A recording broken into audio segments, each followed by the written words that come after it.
Aliens and the Freemasons. Now, if you're one of these people that believes Zecharia Sitchin was a Freemason, which he could have been, but also gave out deliberate false information about the Anunnaki in his books, then that's a bit of a numpty thing to think. And the reason why I say that is because this gentleman here, Nathaniel Smith, back in 1895 translated the tablets and actually came up with the same conclusion as Zecharia Sitchin. In other words, the Anunnaki are from another planet.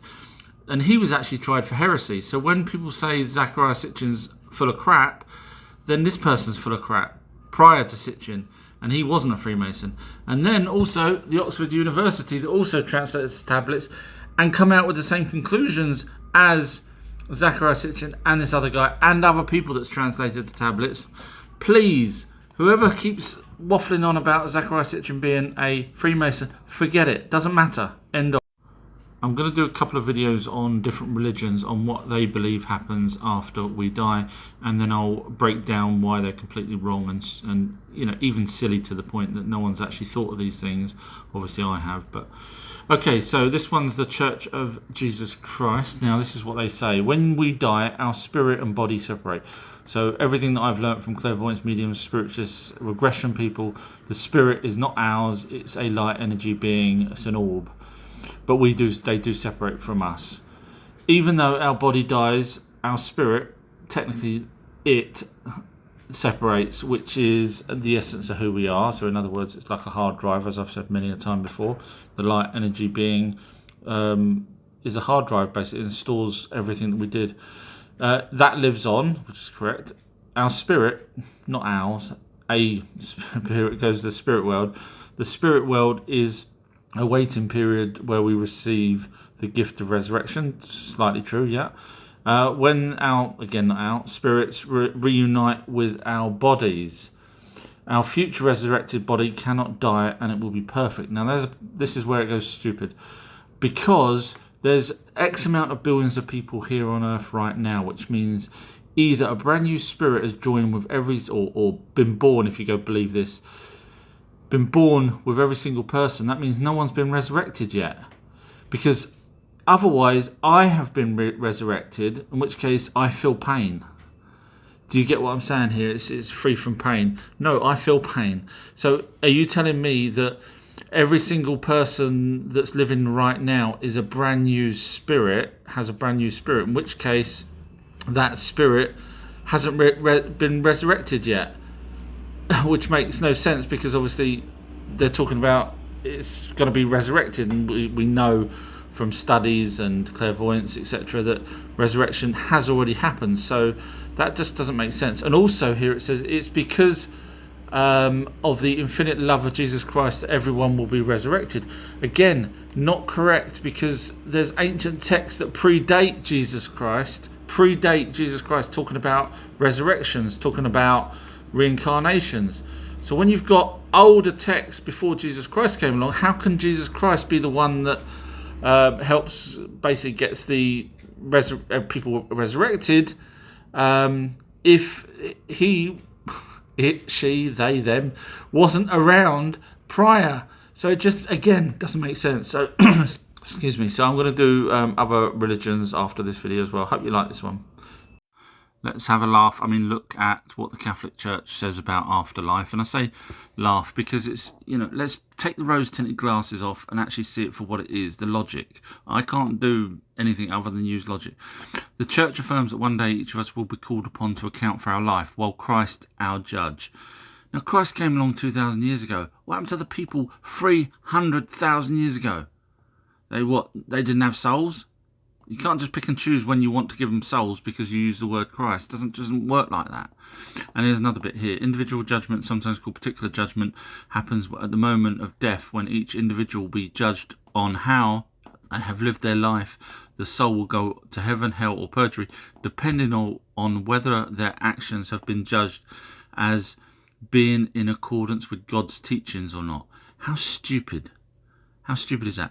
Because God's teachings, the closest we've got is some books, Bible, that's it. You tell me anywhere else that we've got any teachings of God. There is none. So if those people that wrote the Bible, which is a copy of the Old text which is about the Anunnaki, but let's pretend it's about an almighty being that wants you to learn that. So down the line, what happens if these books got burned by Romans or whatever, and I never got to see them now here in 2022? Then what? So am I going to be judged badly because I didn't read these books, because some dictatorship, 1,000 years ago decided to burn every single copy of them? How stupid. No, I'm sorry, but that is just stupid, isn't it? So I'm going to I'm going to go to hell because I didn't know about books. He hasn't come down and gave us proper teachings. And also the Bibles contradict themselves so much that even people that do believe it will get confused and probably end up in hell.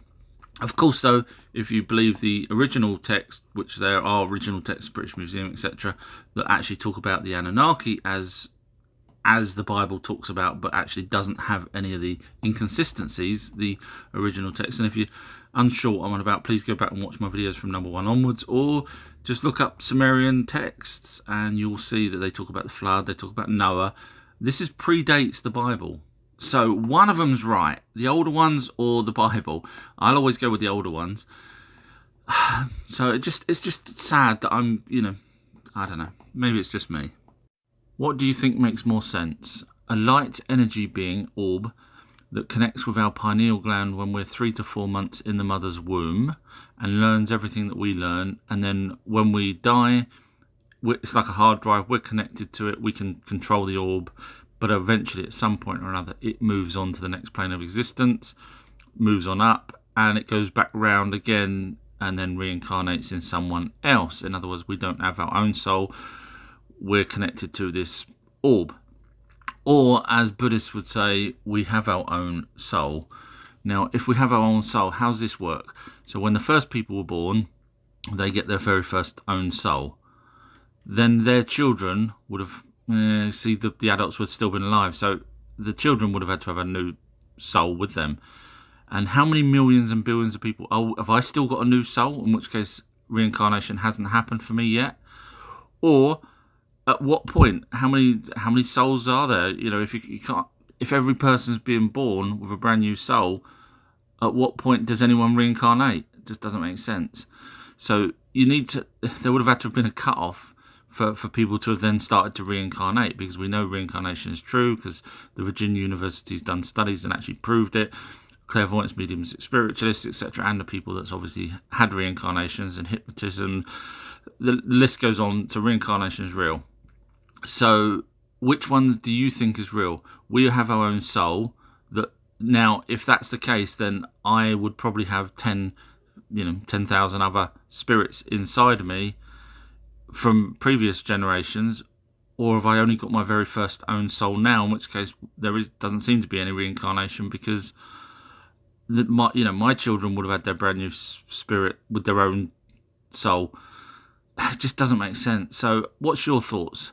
Light energy being that's nothing really to do with us other than it just learns, as it says in the Emerald Tablets of Thoth, or we're all got our own brand new soul every time we're born, in which case there's no reincarnation because we've got our own brand new soul. It just doesn't make sense. What do you think?